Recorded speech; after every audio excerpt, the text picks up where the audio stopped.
There's one dating rule people treat like holy truth, but almost no one realizes how dangerously misleading it actually is. Don't chase, let them come to you, is echoed so often that people accept it without thinking. Like a mantra carved into stone, coaches, influencers, and motivational accounts push it as if it's some magical formula that works for everyone. But beneath its comforting simplicity lies a truth most people never hear. This rule only works when you're already desired. For the average person, following this advice feels like watching opportunities who pass by while being told to stay patient. It's a feel-good philosophy that ignores the harsh reality of how attraction and attention actually function. And men who take it literally often find themselves sinking into isolation, wondering why nothing in their romantic life changes. But why does this rule elevate some men and destroy others? The answer reveals a hidden power dynamic most never dare to explore.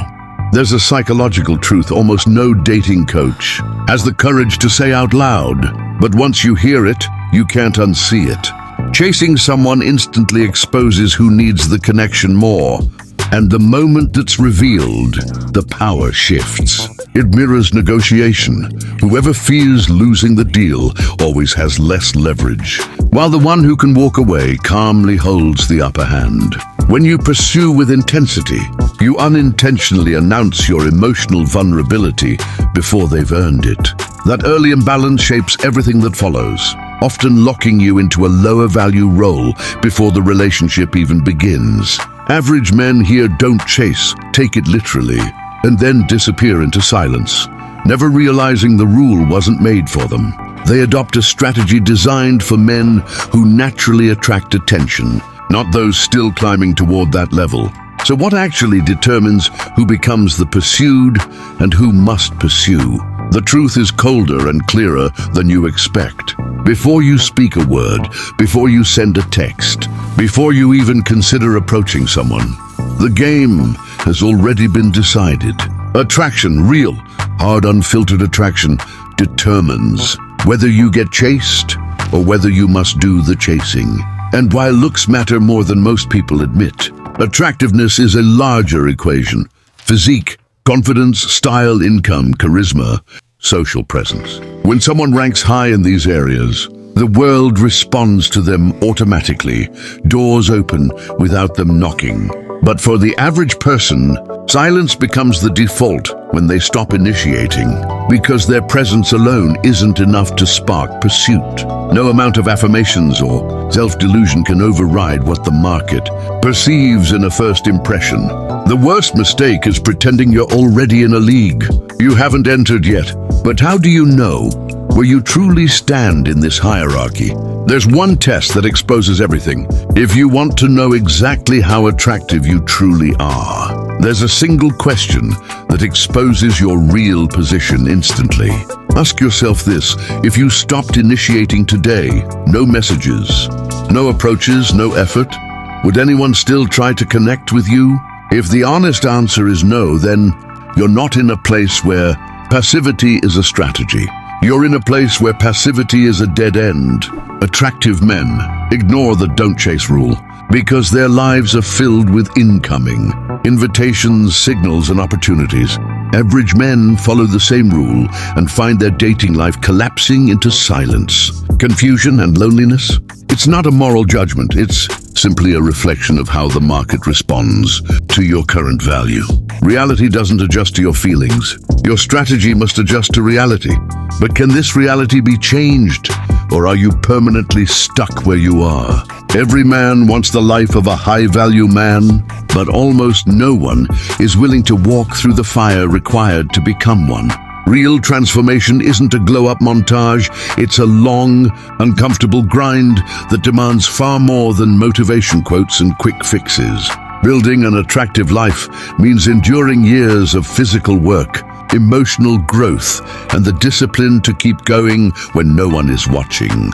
It means reshaping your body, elevating your style, correcting your posture, and developing confidence that comes from overcoming fear, not faking swagger. It requires learning to communicate, to connect, to carry yourself as someone who has direction instead of drifting.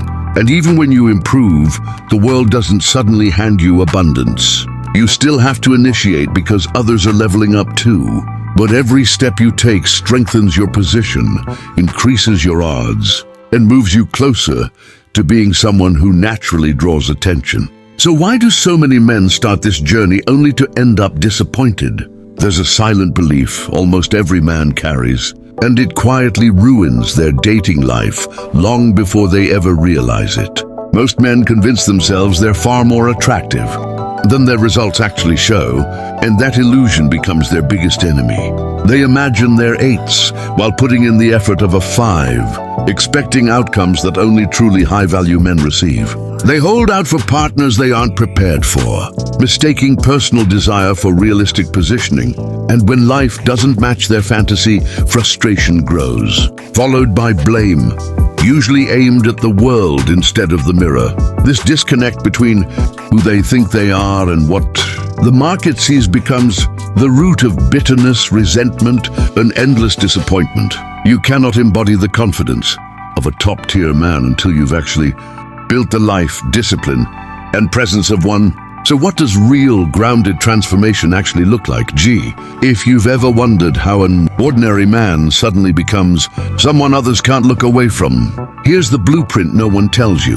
The first shift begins with your body, because physical presence is the fastest way to change how people perceive you without saying a word. Years of consistent training, not weeks of motivation, carve the confidence that radiates before you even open your mouth. Then comes style, clean grooming, intentional clothing, and small details like shoes and scent that silently tell the world you value yourself.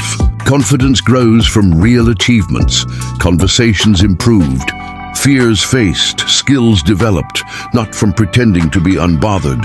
Financial stability adds another layer, signaling direction, reliability, and a future worth sharing. And social proof, friends, activities, presence acts as a spotlight, showing others that your value is recognized beyond your own opinions. But even after becoming unignorable, why do most men still have to pursue?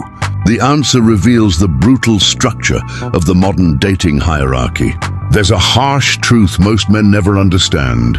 Even when you level up, the world still won't magically chase you. Modern dating is built like a vertical pyramid where only a tiny fraction of men at the very top receive consistent pursuit without trying. These are the men with elite looks, high status, massive social circles, or rare charisma, the kind that turns heads instantly. Everyone else, even those who've worked hard to improve, still has to initiate, because most women don't chase. They choose from who approaches. High-value men simply get better reception, faster responses, and more genuine interest when they do the approaching. Their pursuit is strategic, not desperate. They initiate, but they don't cling. They lead, but they don't beg. And that's why their efforts succeed, while average men's efforts often fall flat. Value shapes how your pursuit is interpreted. So if chasing is still necessary, how do you do it without looking needy or lowering your worth? Most men don't fail because they pursue. They fail because they pursue in a way that screams insecurity. The key is to initiate with clarity, confidence and calmness, never hesitation, over-explaining or pleading for attention. High-value pursuit is simple. You show interest once, maybe twice, and then allow the energy to bounce back toward you. When you pursue from a grounded place, your actions communicate abundance, not desperation. You're not trying to convince her. You're presenting yourself and letting her decide if she wants to continue. This gives you power because it shows you're willing to walk away if the connection isn't mutual. And that balance, initiative, without attachment, is what makes pursuit attractive rather than needy. But what happens if she doesn't match your energy? The next part exposes the answer most men don't want to hear. The truth is simple, brutal, and often ignored. If you're not being pursued, you must either pursue or change yourself until you are. If you're not attracting attention naturally, passivity isn't noble. It's a guarantee of loneliness. Strategic chasing means targeting realistic options, observing signals and walking away from lukewarm interest. At the same time, commit to self-improvement. Your body, your style, your confidence, your social presence, all of it compounds over time. Most men fail because they cling to fantasy, expecting the market to treat them fairly without matching its standards. Reality doesn't negotiate or apologize. It rewards value, effort, and strategic awareness. Accept where you stand, pursue intelligently, and steadily build the version of yourself who can be chosen instead of always choosing. So ask yourself, will you chase wisely, transform yourself and step into real power, or stay trapped in the fantasy of being wanted without earning it? Your answer defines your entire dating future.